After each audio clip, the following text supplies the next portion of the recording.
All right, so now what do we do if we discover that a patient is being abused or is in an abusive relationship? Well, first we want to try to separate the abused from the abuser or the suspected abuser. And we want to do that in some benign way that doesn't raise suspicion, because questioning that abused person about abuse can then actually increase their risk. We want to explain to the patient what will happen in the exam.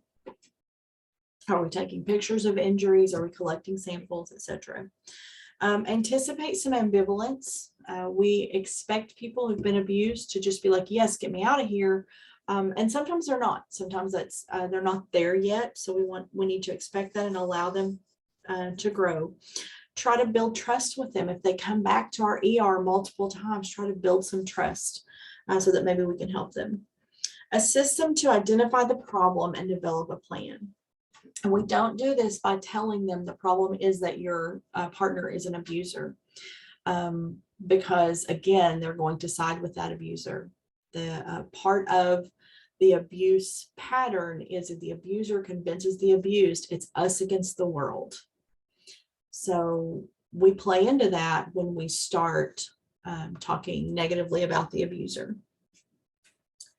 So how do we help them identify the problem? We let them know what behavior is okay and not okay, and that they don't deserve it. Okay. No one should be hit because they didn't get the laundry done. No one should go to your job and threaten you and get you fired. Those things are not okay. We need to know that leaving is the most dangerous time. We should avoid encouraging abused patients or abused persons to leave without a plan. If you encourage someone to leave without a plan, it's very, very likely that they'll be forced to go back for financial reasons or housing, or because they don't have money for food. But also when they try to leave without a plan, they're more likely to be caught and the abuse can escalate. Don't confront the abuser. Don't accuse someone of abuse, because the abused person has to go home with them. And they generally are going to make them pay for that. You want to help someone establish a safety plan. So one of the first steps, I would start that conversation with, do you feel safe at home? And if the patient says not really, or they seem hesitant, I would ask some questions to encourage them to talk about that a little bit. And then I would reinforce, it's not okay for someone to treat you that way. Because they're getting a lot of messages, this is okay and normal, you're overreacting. We want to counter those messages with, that's not okay. That's not acceptable treatment. You don't deserve to be treated that way. That's not fair. And then when we've helped them see the problem, then we want to ask, do you have a place to go when it gets too bad at home? Do you have a place that you can get to be safe? If there are kids involved, do you have a place that you and the kids can go quickly to be safe?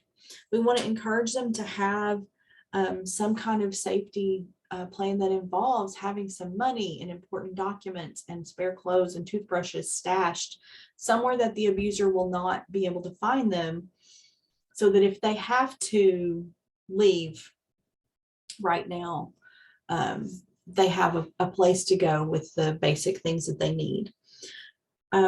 We can refer them to resources for people experiencing abuse, and we can begin to help someone over time develop an exit plan. When someone says, I think I'm ready to leave, or I need to leave, we can talk with them about that. Do you think you're ready for that step? What things do you need in place? How can I help you get things in place to be able to leave safely? Every interaction with that person, we need to point out their strengths. The abused partner often has difficulty seeing that they have any strengths or seeing that they have a way out, because part of the abuse pattern is the abuser is constantly telling the abused that they're worthless, that no one else will want them, that they deserve this, that they're powerless, that they have no ability to change their lives. So if we can help them see their strengths, that can give them the ability to change that relationship. Be aware that if we report abuse to the police, because our second instinct might be, I'm going to call the police. Someone comes in, they're beat up. We're going to confront the abuser, call the police. Be aware that that can actually increase their risk. People don't tend to be held for a really long time on domestic assault, and when they get out, they may the abuse can actually escalate and get worse. Mandatory reporting laws vary by state. In Oklahoma, we are not mandated to report abuse of non-incapacitated adults. And I would really encourage you to not report abuse without the permission of the abused person, unless it's a mandated reporter situation. If someone is incapacitated, if they're a minor, then we have to report that abuse.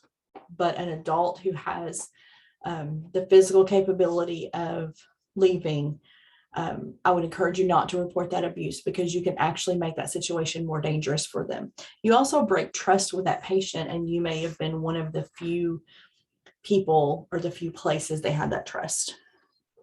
So we're going to come back in the very last section and talk about interventions for sexual assault.